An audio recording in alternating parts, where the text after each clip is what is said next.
పోయింది. సమయం లేదు అని చెప్పి నేను ఎందుకు చెప్పానో ఇది నువ్వు పూర్తిగా తెలుసుకుంటేనే అర్థమవుతుంది. బిడ్డ, అర్జెంటుగా తెలుసుకోవాలి అని చెప్పి నా కంగారుకి కారణమేంటో కూడా నీకు వివరించి చెప్తాను. ఇతని వల్ల, కేవలం ఒక మగ మనిషి వల్ల నీ జీవితంలో అపాయం అనేది పొంచి ఉంది. బిడ్డ, ఇప్పటికే చాలా నష్టాలు జరిగిపోయాయి. ఇప్పటికైనా తెలుసుకోకపోతే నీకు నష్టం అనేది తప్పక జరిగి తీరుతుంది. ఆ నష్టం నీకు జరగకూడదు అన్న ఉద్దేశంతోటే నేను నీకు ఈరోజు ఈ సందేశాన్ని నీ ముందుకు తీసుకొని వచ్చాను. బిడ్డ, ప్రతి దానికి కూడా బాబా కష్టం వచ్చింది బాబా, కష్టం నుంచి బయటపడవేయి బాబా అని చెప్పి నన్ను అడుగుతూ ఉంటావు. మరి నీ వెనుక కొండంత అండగా నేనున్నా కదా తల్లి. ఎందుకు ఇంత కంగారు పడుతున్నావు? ఎందుకు ఇంత బాధపడుతున్నావు? బిడ్డ, ప్రతి సమస్యకు కూడా ఈ భూమి మీద పరిష్కారం అనేది దొరుకుతుంది. నా బిడ్డ కంగారులో ఇలా భయపడిపోతూ ఉంది. కానీ నా బిడ్డ భయపడకూడదు, నా బిడ్డ ధైర్యంగా బ్రతకాలి, నా బిడ్డ సంతోషంగా ఉండాలి అని చెప్పి ఈ తండ్రి కోరు కూడా చెప్పు. నువ్వు బాధతో సతమతమైపోతూ ఉంటే ఈ తండ్రి సంతోషంగా ఎలా ఉంటాడో చెప్పు. బిడ్డ, ఏ తండ్రైనా కానీ కోరుకునేది ఏంటి అంటే కనుక తన బిడ్డ సంతోషంగా నవ్వుతూ ఉండాలి అని మాత్రమే. అవునా కాదా అమ్మా? నీకు కూడా బిడ్డలు ఉన్నారు కదా. నీ బిడ్డల గురించి నువ్వు ఏ విధంగా అయితే ఆలోచిస్తున్నావో నేను కూడా నీ గురించి అలాగే ఆలోచిస్తాను. బిడ్డ, కంట్లో ఎందుకమ్మా కన్నీరు? ఎందుకు ఏడుస్తున్నావు చెప్పు. మరి నీ సమస్యను తీర్చడానికి ఈ తండ్రి వచ్చారు కదా, మరి నా మీద నమ్మకం లేదా? ఒక్కసారి నీ కంట్లో కన్నీటిని తుడుచుకో తల్లి. ఎన్నో బాధలని పడ్డావు, వయస్సుకు మించిన అనుభవాలని పొందావు. ప్రతీదీ కూడా అర్థమైపోతుంది. మనిషి యొక్క మనస్తత్వం కూడా అర్థమైపోతుంది. కానీ ఇంకా నువ్వు మోసపోతూనే ఉన్నావమ్మా. నా బిడ్డ ఇలా ఎంతకాలం మోసపోవాలి చెప్పు. నా బిడ్డకు ఇప్పుడు కూడా నేను ఇది చెప్పకపోతే ఇంకా నష్టపోయే ప్రమాదం ఉంది. అది నేను చూసి తట్టుకోలేను తల్లి. ఎందుకంటే నా జీవితం ఈ విధంగా అయిపోయింది, నా బిడ్డల భవిష్యత్ అయినా కానీ బాగుండాలి అని చెప్పి ఆశిస్తూ ఉన్నావు. మరి ఇలాగే ఇది కొనసాగితే నీ బిడ్డల భవిష్యత్తు మీద దెబ్బ తగలొచ్చమ్మా. కాబట్టి కంగారుతో నీ ముందుకు వచ్చాను. ఇప్పుడైనా నేను చెప్పింది అర్థం చేసుకో. బిడ్డ, అనుకున్న పనులన్నీ కూడా అనుకున్నట్లు సక్రమంగా జరగడం లేదు కదా. ప్రతి పనిలో ఏదో ఒక ఆటంకం అనేది ఏర్పడుతూ ఉంది కదా. ఏది అనుకున్నా కానీ వెనక్కి వెళ్ళిపోతుంది కదా. ఏది తలుచుకున్నా కానీ ఆ తలపు అనేది కలలోనే కానీ ఇలలో జరగడం లేదు కదా. మనశ్శాంతి, నిద్ర, సంతోషం, పెదవుల మీద చిరునవ్వు, మనస్సులో ఆనందం అన్నింటినీ కూడా కోల్పోయి ఒక మోడులాగా బ్రతుకుతూ ఉన్నావు కదా. అసలు దేని గురించి ఆలోచించాలి, ఏ కల ఉంది నా బ్రతుకుకి అని చెప్పి నిరాశతో కుంగిపోతూ ఉన్నావు కదా. మరి ఇవన్నీ నాకు ఎలా తెలిసాయి తల్లి చెప్పు. నిన్ను వెన్నంటే ఉండి నీ కష్టాలను అన్నింటినీ గమనిస్తూ ఉన్నాను కాబట్టే కదా తల్లి. మరి ఇన్ని కష్టాలను గమనిస్తూ పదే పదే నీ నామస్మరణతో నేను గడుపుతూ ఉంటే నా కష్టాలను తీర్చలేకపోయావా బాబా అని చెప్పి అడుగుతూ ఉన్నావు కదా తల్లి. ఇప్పుడు పడుతున్న కష్టాలకి కారణం నేను కాదు, ఆ బ్రహ్మ రాసిన రాత. బ్రహ్మ రాసిన రాతని మార్చడం ఎవ్వరి తరం కాదు. కానీ అది నీ చేతుల్లోనే ఉంది. ఎందుకంటే నువ్వు చేసే పాప పుణ్యాల ఫలితం నీకు భవిష్యత్తులో ఎదురవుతుంది. తెలిసో తెలియకో కొన్ని తప్పొప్పులను పోయిన జన్మలో చేశావు. వాటికి ఫలితాన్ని అనుభవిస్తూ ఉన్నావు. ఎంతో కన్నీటిని కార్చావు. వయసుకు మించిన వేదనని పడుతూ ఉన్నావు. బిడ్డల భవిష్యత్తైనా కానీ బాగుండాలి అని ఆరాటపడిపోతూ ఉన్నావు. తల్లి, నువ్వు చేస్తున్న తప్పు ఒకే ఒక్కటి ఏంటో చెప్పమంటావా? ఆ శత్రువు ఎవరో తెలుసుకోలేకపోవడం. దీనంతటికీ కూడా కారణం ఆ శత్రువే అని చెప్పి నువ్వు ఇప్పుడు నేను చెప్పినా కూడా నమ్మలేవు. కానీ అక్షరంతో కలిపి పొల్లు పోకుండా చెప్తాను, జాగ్రత్తగా విను. నీలో ఉన్న పొరపాటు నీ మంచితనం తల్లి.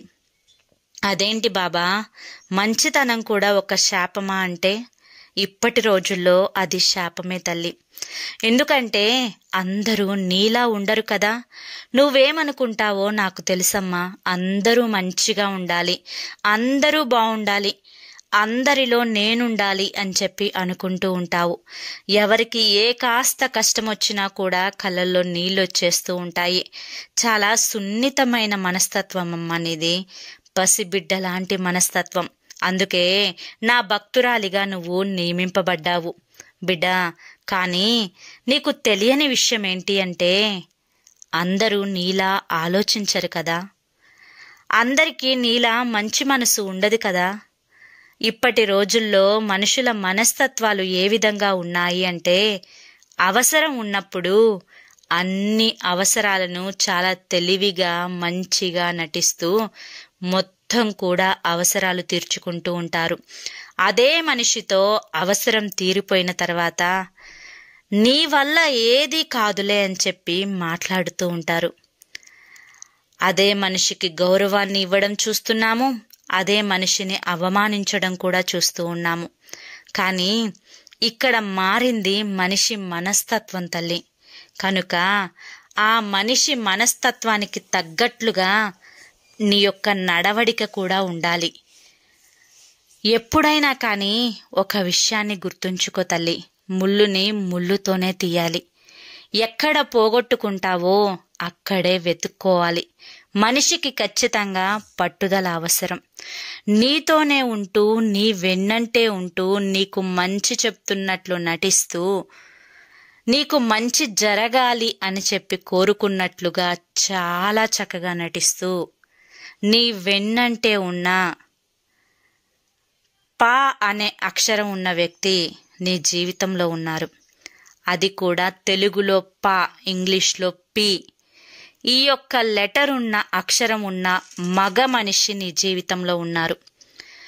వీరేం చేస్తున్నారు అంటే కనుక నీతో మంచిగా నటిస్తున్నారు, ఒక మంచి స్నేహాన్ని చూపిస్తున్నారు, ఒక మంచి కుటుంబ సభ్యుడిగా ప్రవర్తిస్తూ ఉన్నారు.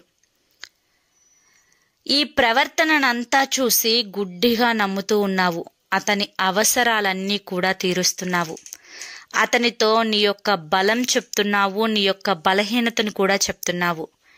నేనున్నాను అని చెప్పి నమ్మించి నీ గురించే నలుగురికి చెప్పి నీవు ఏ పనులైతే జరపాలి అని చెప్పి నిర్ణయించుకుంటున్నావో ఆ పనులన్నింటినీ కూడా ముందుగానే తెలుసుకొని ఆ పనులు నీ జీవితంలో విజయవంతం కాకుండా చేస్తూ ఎక్కడికక్కడ నిన్ను నష్టానికి గురి చేస్తూ పెదవుల మీద చిరునవ్వుతో నీ ముందు అలాగే తిరుగుతూ ఉన్నారు. ఇప్పటికైనా కానీ తెలుసుకోకపోతే నేను కూడా నిన్ను కాపాడలేను తల్లి. ఎందుకంటే అతని వల్ల నువ్వు ఇప్పటికే జీవితంలో చాలా నష్టపోయావు, చాలా కోల్పోయావు. నీ సంతోషాన్ని, నీ ఆనందాన్ని, నీ కలలను అన్నింటినీ కూడా కోల్పోయావు. కేవలం మిగిలింది ఒకే ఒక్కటి, అది నీ కన్నీరు మాత్రమే. బిడ్డా, నీ యొక్క కుటుంబంలో జరిగే విషయాలన్నింటినీ కూడా నువ్వు గోప్యంగా ఉంచుకోవాలి తల్లి. ఎవరికి చెప్పకూడదు. ఎవరికైనా చెప్తే ఏమొస్తుంది చెప్పు? నీకు కాస్త బరువు దిగినట్లుగా అనిపిస్తుంది తప్ప ఉపయోగం ఏమీ కూడా ఉండదు తల్లి. మరి అలా చెప్పుకోవాలి అనుకుంటే నీ తల్లిదండ్రులకు లేదా తండ్రి లాంటి నాకు చెప్పుకోవాలి. అలా నువ్వు ఇతరులకు చెప్పడం వల్ల నీ యొక్క విలువ అనేది తగ్గిపోతుంది అని చెప్పి తెలుసుకో. నలుగురిలో నువ్వు చులకన అయిపోతావు అని చెప్పి తెలుసుకో.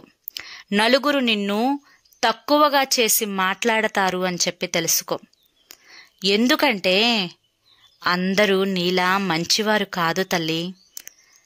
ఇప్పుడున్న ప్రపంచమంతా కూడా స్వార్థంతో, ఈర్ష్యతో నిండిపోయింది. ఎవరికి డబ్బుంటే వారి వెనుకాలే ప్రపంచం పరిగెడుతుంది.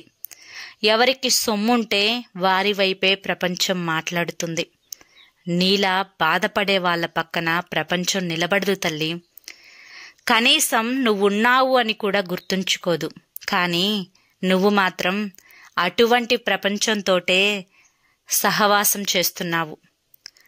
తల్లి, ఇప్పటికైనా కానీ పి అనే అక్షరం, పా అనే అక్షరం ఉన్న వ్యక్తి నీ జీవితంలోకి వచ్చినాక ఏ రకంగా ఉంది, నీ జీవితంలోకి రాకముందు ఏ రకంగా ఉంది అని చెప్పి ఒక్కసారి ఆలోచించుకో. నీ జీవితంలోకి అతను రాకముందు నువ్వు చాలా సంతోషంగా ఉన్నావు, చాలా ఆనందంగా ఉన్నావు. ప్రతి చిన్నదాన్ని కూడా సంబరంగా జరుపుకునేదానివి, నవ్వుతూ బ్రతికేదానివి, కుటుంబమే సర్వస్వం అన్నట్లుగా ఉండేదానివి. కానీ అతను నీ జీవితంలోకి వచ్చిన తర్వాత నీ జీవితం అంతా కూడా చీకటిమయమైపోయింది. కష్టాలు, కన్నీరు, మానసిక వేదన, మనశ్శాంతి లేకపోవడం, నిద్ర లేకపోవడం, ఇవన్నీ కూడా కేవలం అతని వల్ల మాత్రమే కదా తల్లి. ఎందుకమ్మా మరి ఇటువంటి వ్యక్తిని నీ జీవితంలో ఉంచుకున్నావు? నువ్వు పడుతున్న కష్టాలకి కారణం ఏదైనా కానీ దూరంగా విసిరేస్తాను అన్నావే, మరి ఇతన్ని దూరంగా విసిరేస్తావా చెప్పు? ఇతను ఎవరు అన్న ప్రశ్న నువ్వు నన్ను వేస్తే, అతను నీ స్నేహితుడైనా కావచ్చు, నీ బంధువులలోనైనా ఉండొచ్చు, నువ్వు పనిచేస్తున్న దగ్గరైనా ఉండొచ్చు, ఎక్కడైనా కానీ ఈ పి అనే అక్షరం అంటే ఈ పా అనే అక్షరం ఎవరైతే ఉన్నారో అందరూ కాదు తల్లి, చాలా మందికి ఈ అక్షరంతో పేరు మొదలవుతుంది. కానీ ఇలా పి, పా అనే అక్షరం ఉన్న వారందరినీ కూడా నిన్ను దూరం పెట్టమని నేను చెప్పడం లేదు. నీకు పరిచయమైన ఆ అక్షరంలో ఉన్న వ్యక్తులు ఎవరైతే ఉన్నారో వారందరూ కూడా చెడ్డవారు అని చెప్పి నేను చెప్పడం లేదు. ఎవరో ఒక పర్టిక్యులర్ పర్సన్, ఒక ముఖ్యమైన కీలక పాత్ర పోషిస్తూ ఉంటారు కదా నీ జీవితంలో, అటువంటి వారిని దూరంగా పెట్టు. ఎందుకంటే ఇప్పటికే నీ యొక్క మంచి చెడు అన్నీ తెలుసుకున్నారు, నీతో మంచిగా నటిస్తూ ఉన్నారు. ఇలా నటిస్తూనే నీ బంధువుల దగ్గరే నిన్ను చులకన చేసేశారు. నీ భర్తకు నీకు మధ్య ఎడబాటుని చేసేశారు. నీ బిడ్డలని వెనకేసుకొచ్చినట్లుగా మాట్లాడుతూ నీ బిడ్డలకి కూడా నిన్ను శత్రువుని చేసేశారు. ఇలా చెప్పుకుంటూ పోతే అసలు కష్టాలన్నింటికీ కూడా కారణం అతనే తల్లి. ఇప్పటికైనా కానీ అతన్ని దూరంగా పెట్టేసేయ్. ఎందుకంటే ఇతని వల్ల నీకు ఇంకొక అపాయం అనేది పొంచి ఉంది. ముందుగానే హెచ్చరిస్తున్నానమ్మా. ఎందుకంటే చేతులు కాలిన తర్వాత ఆకులు పట్టుకుంటే ఉపయోగం ఉంటుందా చెప్పు? ఆ కాలిన చేతులు మునుపటి చేతుల వలె వస్తాయా చెప్పు? రావు కదా. అలాగే చేతులు కాలక ముందలే జాగ్రత్తను వహిస్తే సంతోషంగా ఉండొచ్చు, ఆనందంగా ఉండొచ్చు. ఎప్పుడైనా కానీ మనవారే మనల్ని మోసం చేస్తున్నారు అంటే ఎవ్వరూ కూడా నమ్మలేరు. ఇంటి దొంగని ఈశ్వరుడు కూడా పట్టలేరు. కాబట్టి ఎవరినైనా కాని తల్లి ఎంతవరకు ఉంచాలో అంతవరకు మాత్రమే ఉంచాలమ్మా. ఇప్పుడున్న సమాజంలో ఇదే సరైన పద్ధతి. ఇదే నువ్వు ఫాలో అవ్వు. ఇదే నువ్వు నీ యొక్క జీవితంలో ఒక అలవాటుగా మార్చుకో. ఎవరిని ఎంతవరకు ఉంచాలో అంతవరకే ఉంచాలి. నువ్వు నీలాగే జీవించాలి. నీ మనసుకు నచ్చినట్లుగానే బ్రతకాలి. నువ్వు నీలాగే ఉండాలి కూడా. అప్పుడే సమాజం నీకు సలాం చేస్తుంది. బిడ్డ, ఇప్పటికైనా కానీ ఈ విషయం నీకు చెప్తున్నందుకు నాకు చాలా ఆనందంగా ఉంది. ఇప్పటికైనా కానీ అతన్ని దూరంగా పెట్టేసే. అతను ఒక స్నేహితుడి రూపంలో, ఒక అన్న రూపంలో, ఒక తమ్ముడు రూపంలో లేదా మరొక బంధువు రూపంలో నీ చుట్టూనే తిరుగుతూ నీ యొక్క సీక్రెట్స్ అన్నీ కూడా తెలుసుకుంటూ నిన్ను ఎలా దెబ్బతీయాలి అని చెప్పి ఆలోచిస్తూ ఉన్నారు. నీకొచ్చిన విలువైన ఆలోచనలన్నింటినీ కూడా అవి దేనికి పనికిరాని ఆలోచనలు అని చెప్పి ఎప్పుడో తీసిపడేశారు. అదే ఆలోచనలను నువ్వు అమలులో పెట్టి ఉన్నట్లయితే ఈ రోజున నీ యొక్క స్థాయి మరొక విధంగా ఉండేది, నలుగురిలో విలువగా. తల్లి, ఇప్పటికైనా కానీ మించిపోయింది ఏమీ లేదు. నువ్వు సాధించాలి అనుకున్న జీవితం చాలా ఉంది. నువ్వు సంతోషంగా గడపాల్సిన జీవితం కూడా చాలా ఉంది. అన్నీ కూడా నువ్వు కోరుకున్నట్లుగానే జరుగుతాయి, నీ మనసుకు నచ్చినట్లుగానే జరుగుతాయి. దేని గురించి భయపడకు, దేని గురించి ఆలోచించకు. నీ భర్తలో మార్పు కూడా వస్తుంది, నీకు కోరిన ఉద్యోగం కూడా వస్తుంది. సమస్తం నీకు నచ్చినట్లుగానే జరుగుతుంది. అర్థమైంది కదా? సంతోషంగా ఉండు, ఆనందంగా ఉండు. అతన్ని దూరం పెట్టి ఆ అపాయం నుంచి తప్పించుకో అని చెప్పి ఈరోజు బాబాగారు మనకి చాలా చక్కటి సందేశాన్ని అందించారండి. మరి ఈ సందేశంలో ఎంతో గొప్ప ఆంతర్యం ఉంది కదా. అది మీ అందరికీ కూడా నచ్చింది, అర్థమైంది అనుకుంటున్నాను. నచ్చింది, అర్థమైంది అనిపిస్తే ఈ వీడియోకి ఒక చిన్న లైక్ ఇవ్వండి. కింద కామెంట్ సెక్షన్లో ఓం సాయిరామ్ అని చెప్పి టైప్ చేయండి. రేపు వీడియోలో మళ్ళీ కలుద్దాం.